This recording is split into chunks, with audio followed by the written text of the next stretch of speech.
পরে আমার করতে গেছে আমার ছিল আমি নিজে বলতে পারছি না। বড় ফুটবলার হওয়ার স্বপ্ন পূরণ করতে নতুন করে স্পোর্টসে অংশ নিয়েছিলেন এই কিশোরী। সেখানে স্থানীয় এক সংগঠকে যৌন নিপীড়নের শিকার হয় সপ্তম শ্রেণীর এই ছাত্রী।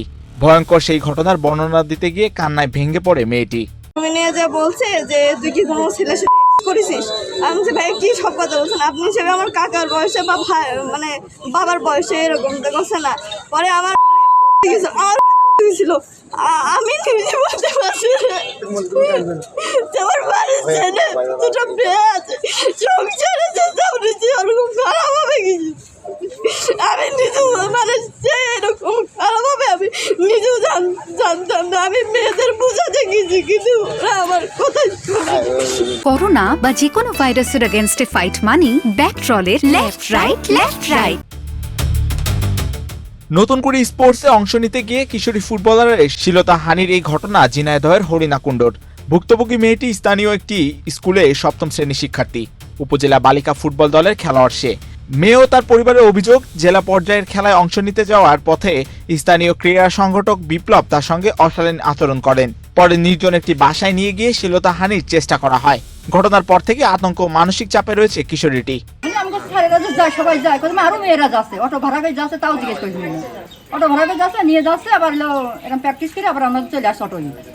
তাহলে ভালো কথা মা এর মধ্যে ওই অমুক বিপ্লব আছে, তাহলে বিপ্লব আছে তা আর ছাড়েরা আছে নাকি, আমার কাছে সেরকম করলো না কিছু। এবার 3 দিন গিয়েছে বুঝেছেন, 3 দিন যে এরকম সে মেয়ে টাকার অটোয় পাঠিয়ে দিয়েছে। এবার অটোয় পাঠিয়ে দিয়ে আমার মেয়ে নিয়ে মোটর সাইকেলে ঘুরে বেড়ে নিয়ে এটা রুমের ভিতর নিয়ে যেয়ে যেই মানে আরো জনগণ সেখানে চিল্লাইছে আমার মেয়ে, সেখানে আমার মেয়ে ছেড়ে দিয়েছে বুঝেছেন, ছেড়ে দিয়েছে আর মেয়ে সেখানে চলে গিয়েছে গাড়ি ভাড়া করে।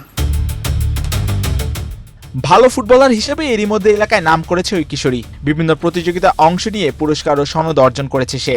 কিন্তু এমন অভিজ্ঞতার মুখোমুখি হয়ে আতঙ্ক ও নিরাপত্তাহীনতায় দিন কাটাচ্ছে ভুক্তভোগী মেয়েটি। এরকম করে তার ছেড়ে দিয়েছে, দিয়ে সে মেয়ে আমার বাড়িতে কাঁদছে। আরো মেয়েকে সাধারণ করেছে, আরো 5টা মেয়ে সাধারণ করে স্কুলে, এক মেয়ের সাথে না আরো 5টা মেয়ের সাথে, তারাও কাঁদছে, টাকার ভিডিও আছে। এলাকার মানুষের ভাষ্য, বিপ্লবের বিরুদ্ধে এর আগেও নারী খেলোয়াড়দের সঙ্গে অশোভন আচরণের অভিযোগ উঠেছে, যদিও অভিযুক্ত বিপ্লব এসব অভিযোগ অস্বীকার করেছেন।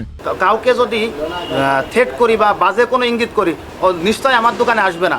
আপনারা আমার দোকান চেক করে দেখেন, আমার সিসি ক্যামেরা ভয়েস রেকর্ড আছে, সিসি ক্যামেরা চেক করে দেখেন।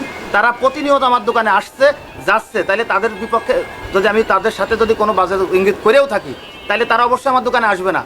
তাহলে তারা কি কারণে আমার দোকানে আসছে এবং আজকে কি কারণে এই আমার বিপক্ষে এই ধরনের একটা স্টেটমেন্ট আপনাদের কাছে দিল, আমি আসলে বুঝতে পারছি। ও আমার সাথে এখান থেকে জোর করে যে ভাই আমাকে একটু আগিয়ে দিয়ে আসেন, আমি নিয়ে গেছি ঠিক আছে, কিন্তু আরও অনেকেই ছিল। ওরে নিয়ে যে ঝিনাইদহ স্টেডিয়াম আছে 2 তলা, ওরে ঝিনাইদহ স্টেডিয়ামে দিয়ে বললাম যে মনে 2 তলায় ফ্রেশ রুম আছে, তুই ফ্রেশ হয়ে এই বড় ভাইদের সাথে চলে যাবি, প্রয়োজনে আপনি আমাদের যারা ওখানে ছিল ওই পিল্লাররা যারা ছিল তাদের সাথে আপনি এই বিষয়ে আলোচনা করতে পারেন যে আসলে আমি ওরে ওখানে নিয়ে গেছি কিনা। কিশোরী ফুটবলারের উপর নিপীড়নের এই ঘটনা নিয়ে হরিণাকুণ্ড জুড়ে আলোচনা চলছে। ভুক্তভোগী মেয়েটি নিরাপত্তা নিশ্চিত করতে দ্রুত নিরপেক্ষ তদন্ত ও আইনগত ব্যবস্থা নেওয়ার দাবি জানিয়েছে সচেতন মানুষ।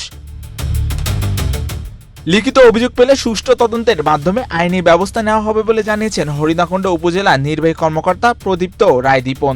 ঘটনাটা আমিও শুনেছি, তবে আমি যেটা মনে করি যে যারা ভিকটিম আছে তারা যদি আমাদের কাছে আসে বা আমরা যদি জানতে পারি তাদের মুখ থেকে, তাহলে আমরা যারা এই ধরনের দুষ্কর্ম করে থাকে তাদের বিরুদ্ধে আইনগত ব্যবস্থা নেওয়ার জন্য আমরাও তাদেরকে পরামর্শ দেবো এবং যে কোনো ধরনের আইনি সহায়তা লাগে আমরা সাহায্য করব।